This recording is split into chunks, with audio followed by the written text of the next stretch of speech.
guys, it's Coach Karina. We're gonna do weeks 5 and 6 hip hinge exercises. These are all standing up. The exercises that you've learned to this point for hip hinge, KMS warm-ups, and such that have been used so far in Brick are also great warm-ups for these exercises. Sometimes these exercises work a whole lot better if you've done a little bit of practice and warm-up of the musculature involved in the hip mobility and stuff beforehand. We're gonna start today with a single leg deadlift, and we're not using any load right now simply because we're trying to perfect the movement. Remember, we perfect the movement first and then we load it to make sure that we save the good movement. Whenever we load a movement, it becomes more permanent in our brain. So when we're practicing movement and we're still trying to work on perfecting it, we don't want to load it yet till we get it right. Then we load it to make sure that we keep it, right? So we're working on single leg deadlift. So I've got a dowel. Use whatever dowel you've got available. A dowel here is kind of important. I think it does really help with the mechanics of the exercise. If you don't have it, still okay to practice it. Maybe just with cueing to put their hands kind of in the position where they might be if they had a dowel, which in this case would be just like right in front of the legs. What we're gonna do, I'm gonna show you from the side because you're gonna hold the dowel right in front of your waist. I'm gonna stand on my right foot and kick my left leg behind me. As I do that, I'm gonna try to keep my head, shoulders, hips, and this left leg all in a straight line so that I'm bending forward as one piece. And as I do that, the dowel just kind of comes forward right in front of my right leg. I come down as far as I can without feeling like I'm losing my balance. And right about here, I start to feel like I will. So I'm gonna kind of hang out here for maybe 3, 2, 1, and then I come back up. The goal here is to keep the pelvis square to the floor. So most of us, including myself, I know this happens, when we come down, for certain ways we can come, and this is still pretty flat to the floor. If I come down too far though, it starts to open up like this, yeah? And so I want you to be very aware of that as coaches. The easiest way to get somebody to fix that problem is to go by, I'm gonna put my dowel down so I can show you what I'll do as a coach, what I would do with my hands. As I'm coming down like this as an athlete, if I start to open up like this, as a coach, the easiest thing for you to do is come grab this hip that's up too high gently and say, I'm gonna touch you, don't fall, okay? Give them the warning first, they don't fall. Grab the hip that's up too high and say, pull into my hand. So I've got my hand right on that bone that sticks out right there. Grab that hip and just say, pull into my hand. Get this hip toward the floor. You can say, roll this hip toward the floor a couple inches. And then when you get it there, say, that's it. Make sure that they know the change that they just made is what you were looking for so that it resonates and they can remember that in their brain and in their body. Muscle memory, if you want to call it that. Once someone has the feedback that yes, that's what was supposed to have happened and they pulled into something physical, which was your hand, it reinforces it in the system. So maybe give them a couple more trials and come out of it again and practice again with them, holding onto that hip, keep pulling that hip down into my hand, get them down to their full depth, and you let it go, make sure they can keep it there on their own, and then you take off and help the next person. I would spend at least a minute on each leg with people, and because the hip that's working, the standing leg gets tired, right? So because that is tiring and maybe sometimes the form starts to break down, maybe do 2 to 3 sets on each side, maybe each one's 30 seconds or so.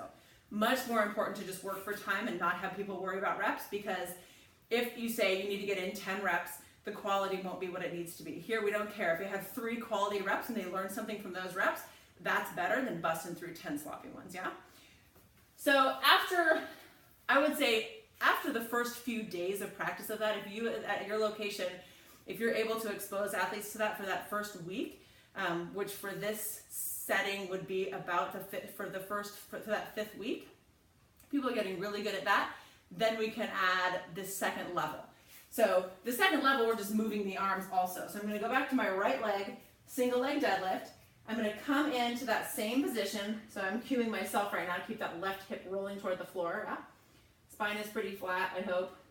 And then as I get to my maximum, for me this is gonna be right here. This is where I'm kind of like the edge of my balance.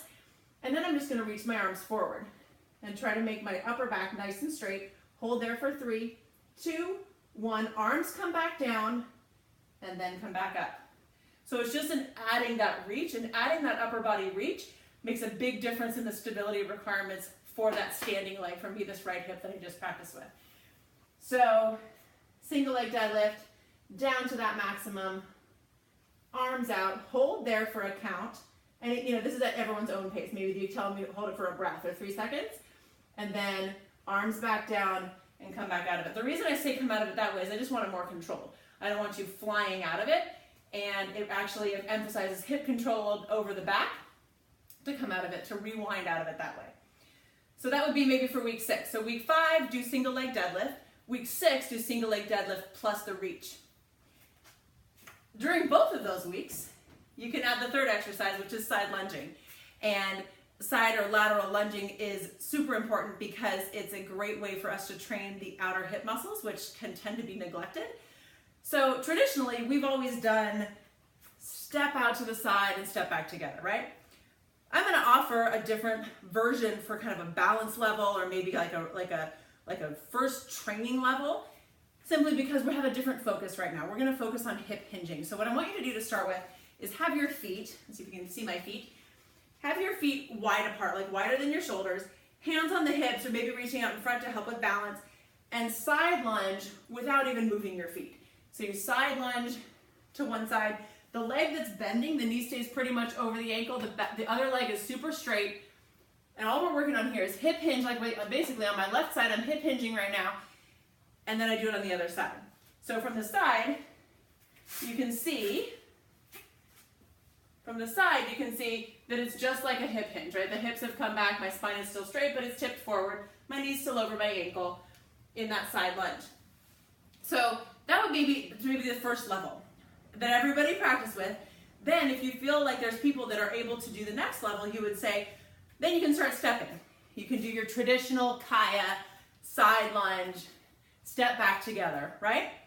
That would be the next thing. However, what we're going to try to do is take it to the next level, which is to add a post, which is like a high knee like this. So we're going to step out to the left, side lunge. I'm hip hinged on my left, my right leg is still straight. Then I'm going to accelerate through that hinged leg and balance, decelerate, and don't fall. Don't fall on that right leg. Of course, this is one of my favorite exercises because it challenges me in the specific area that I need, deceleration of this right hip. So side lunge to the left, post up to the right. Side lunge to the left, post up to the right. Don't stay there for just a second, stay there till you're actually balanced. And then back and forth like that. From the side, if we go, so from the side you can see side lunge, hip hinge, acceleration through this right leg, the deceleration on the left side. So the cool thing about this exercise, again, there's so much going on.